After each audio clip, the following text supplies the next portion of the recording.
2 Samuel, chapter 19. And it was told Joab, Behold, the king weepeth and mourneth for Absalom. And the victory that day was turned into mourning unto all the people. For the people heard say that day how the king was grieved for his son. And the people gat them by stealth that day into the city, as people being ashamed steal away when they flee in battle. But the king covered his face, and the king cried with a loud voice, O my son Absalom, O Absalom, my son, my son. And Joab came up into the house to the king, and said, Thou hast shamed this day the faces of all thy servants, which this day have saved thy life, and the lives of thy sons, and of thy daughters, and of the lives of thy wives, and the lives of thy concubines, and that thou lovest thine enemies, and hatest thy friends. For thou hast declared this day that thou regardest neither princes nor servants. For this day I perceive that if Absalom had lived, and all we died this day, then it had pleased thee well.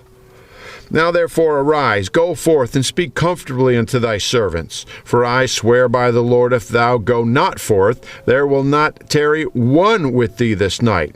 And that will be worse unto thee than all the evil that befell thee from thy youth until now.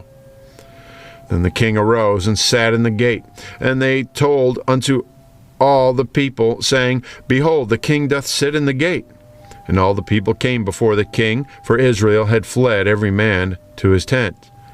And all the people were at strife throughout all the tribes of Israel, saying, The king saved us out of the hand of our enemies, and he delivered us out of the hand of the Philistines, and now he has fled out of the land for Absalom. And Absalom, whom he anointed over us, is dead in battle. Now therefore, why speak ye not a word of bringing the king back? And King David sent to Zadok and to Abiathar the priests, saying, Speak unto the elders of Judah, saying, Why are ye the last to bring the king back to his house, seeing the speech of all Israel is come to the king, even to his house? Ye are my brethren, ye are my bones and my flesh. Wherefore then are ye the last to bring back the king? And say ye to Amasa, Art thou not of my bone and of my flesh? God do so to me and more also, if thou be not captain of the host before me continually in the room of Joab.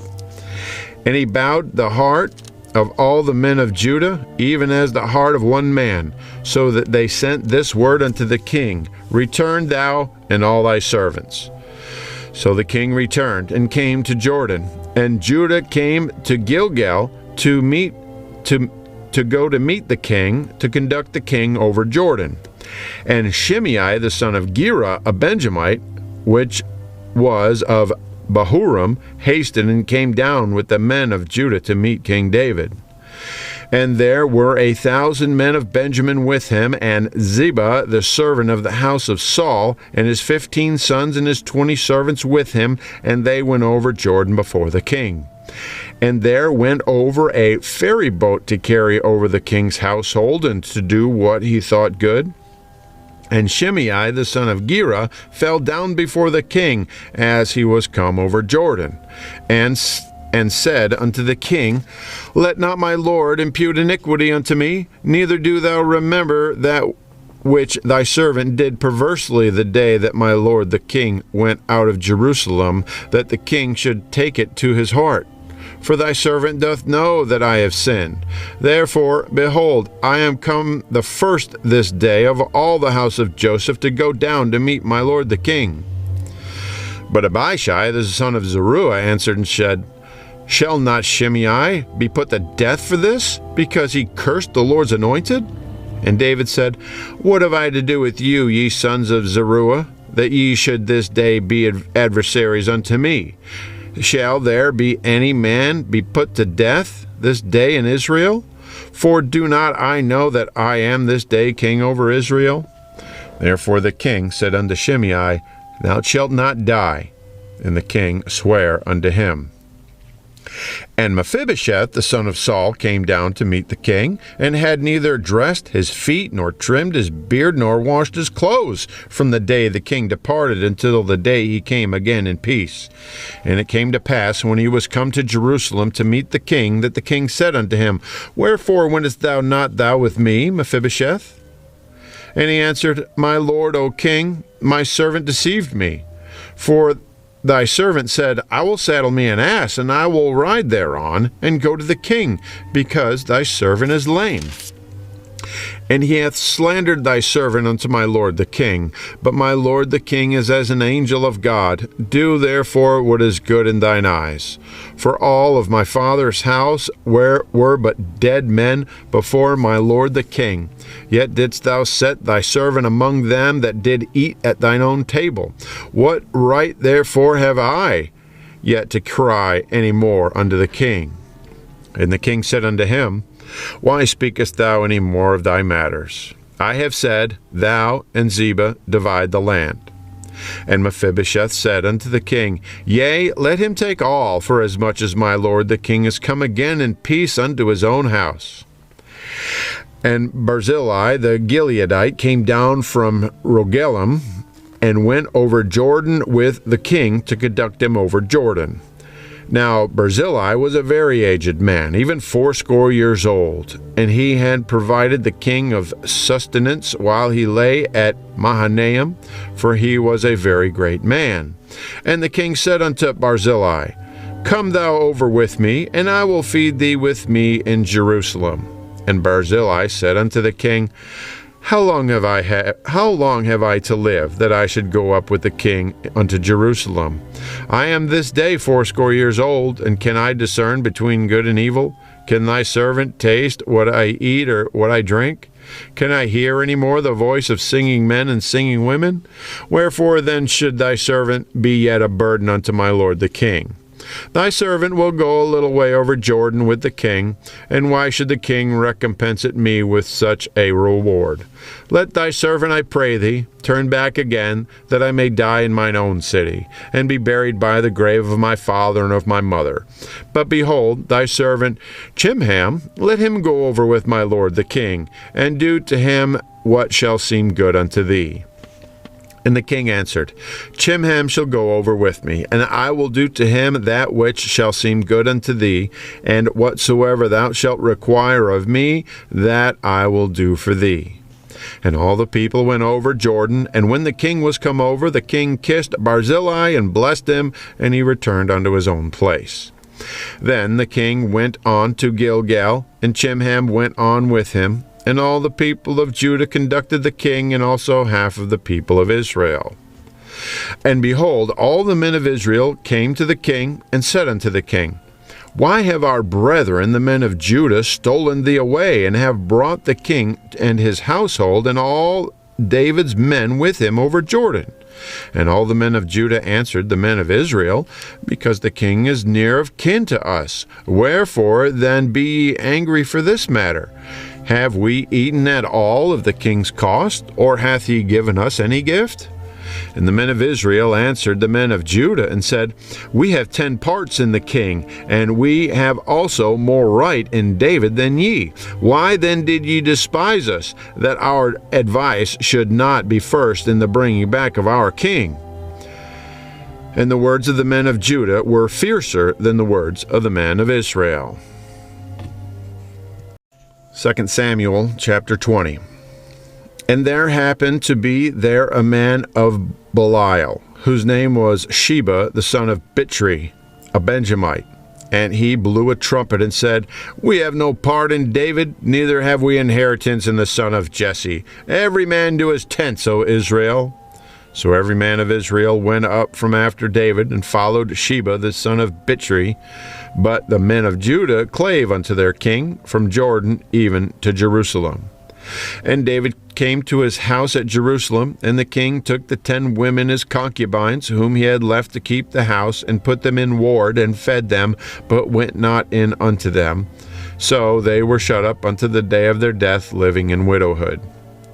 Then said the king to Amasa, Assemble me the men of Judah within 3 days, and be thou here present. So Amasa went to assemble the men of Judah, but he tarried longer than the set time which he had appointed him. Then David said to Abishai, "Now shall Sheba the son of Bichri do us more harm than did Absalom. Take thou thy Lord's servants and pursue after him, lest he get him fenced cities and escape us." And there went out after him Joab's men, and the Cherethites, and the Pelethites, and all the mighty men, and they went out of Jerusalem to pursue after Sheba the son of Bichri. When they were at the great stone which is in Gibeon, Amasa went before them. And Joab's garment that he had put on was girded unto him, and upon it a girdle with a sword fastened about his loins in the sheath thereof. And as he went forth, it fell out. And Joab said to Amasa, "Art thou in health, my brother?" And Joab took Amasa by the beard with the right hand to kiss him. But Amasa took no heed to the sword that was in Joab's hand. So he smote him therewith in the 5th rib, and shed out his bowels to the ground, and struck him not again, and he died. So Joab and Abishai his brother pursued after Sheba the son of Bichri. And one of Joab's men stood by him, and said, "He that favoreth Joab, and he that is for David, let him go after Joab." And Amasa wallowed in blood in the midst of the highway. And when the man saw that all the people stood still, he removed Amasa out of the highway into the field, and cast a cloth upon him, when he saw that every one that came by him stood still. When he had removed out of the highway, all the people went out after Joab to pursue after Sheba the son of Bichri. And he went through all the tribes of Israel unto Abel, and to Beth-maachah, and all the Berites, and they were gathered together, and went also after him.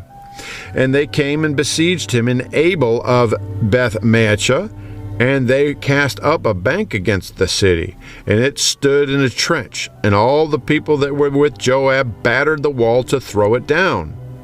Then cried a wise woman out of the city, "Hear, hear! Say, I pray you, unto Joab, Come near hither, that I may speak with thee."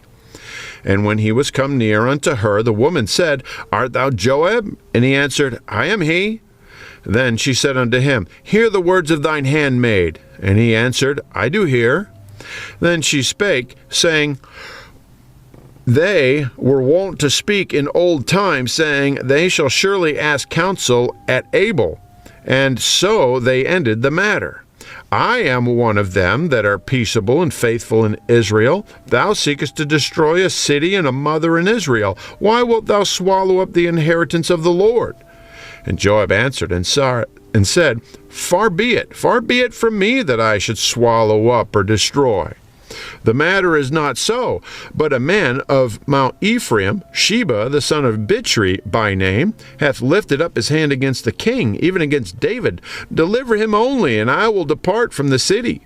And the woman said unto Joab, Behold, his head shall be thrown to thee over the wall. Then the woman went unto all the people in her wisdom, and they cut off the head of Sheba the son of Bichri, and cast it out to Joab. And he blew a trumpet, and they retired from the city, every man to his tent. And Joab returned to Jerusalem unto the king. Now Joab was over all the host of Israel, and Benaiah the son of Jehoiada was over the Cherethites and over the Pelethites.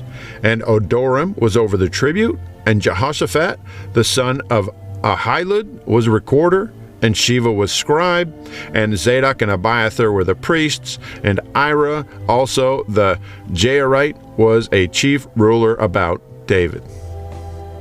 2 Samuel chapter 21.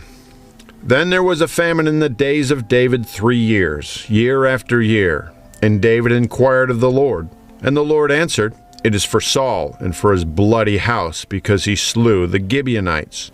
And the king called the Gibeonites and said unto them, Now the Gibeonites were not of the children of Israel, but of the remnant of the Amorites, and the children of Israel had sworn unto them, and Saul sought to slay them in his zeal to the children of Israel and Judah.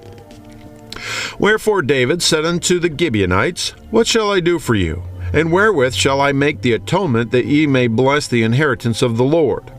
And the Gibeonites said unto him, We will have no silver nor gold of Saul, nor of his house, neither for us shalt thou kill any man in Israel. And he said, What ye shall say, that will I do for you.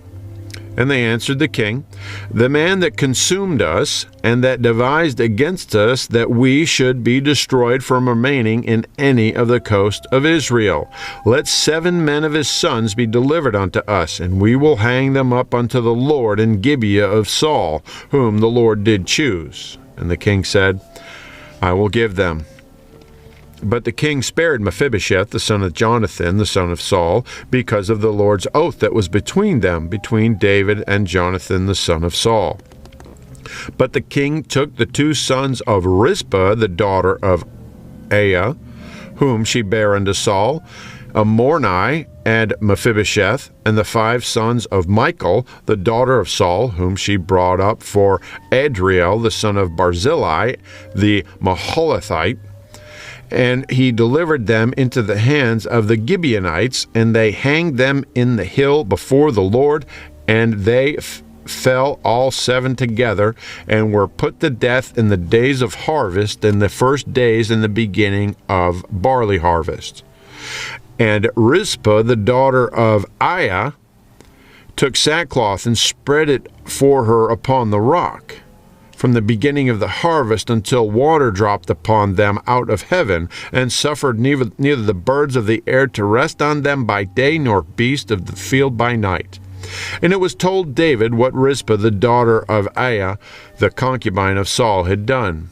And David went and took the bones of Saul and the bones of Jonathan his son from the men of Jabesh-Gilead, which had stolen them from the street of Bethshan, where the Philistines had hanged them when the Philistines had slain Saul in Gilboa. And he brought up from thence the bones of Saul and the bones of Jonathan his son, and they gathered the bones of them that were hanged. And the bones of Saul and Jonathan his son buried they in the country of Benjamin and Zelah, in the sepulchre of Kish his father. And they performed all that the king commanded. And after that God was entreated for the land. Moreover, the Philistines had yet war again with Israel. And David went down, and his servants with him, and fought against the Philistines. And David waxed faint. And Ishbi-Benob, which was of the sons of the giant, the weight of whose spear weighed 300 shekels of brass in weight, he, being girded with a new sword, thought to have slain David. But Abishai, the son of Zeruiah, succored him, and smote the Philistine, and killed him. Then the men of David sware unto him, saying, Thou shalt go no more out to battle with us to battle, that thou quench not the light of Israel. And it came to pass after this that there was again a battle with the Philistines at Gob. Then Shibbeachai the Hushathite slew Saph, which was of the sons of the giant. And there was again a battle in Gob with the Philistines, where Elhanan, the son of Jeriah-Oregim, the Bethlehemite, slew the brother of Goliath the Gittite, the staff of whose spear was like a weaver's beam. And there was yet a battle in Gath, where a man of great stature, that had on every hand 6 fingers, and on every foot 6 toes, 24 in number, and he also was born to the giant. And when he defied Israel, Jonathan, the son of Shimeah, the brother of David, slew him. These 4 were born to the giant in Gath, and fell by the hand of David and by the hand of his servants.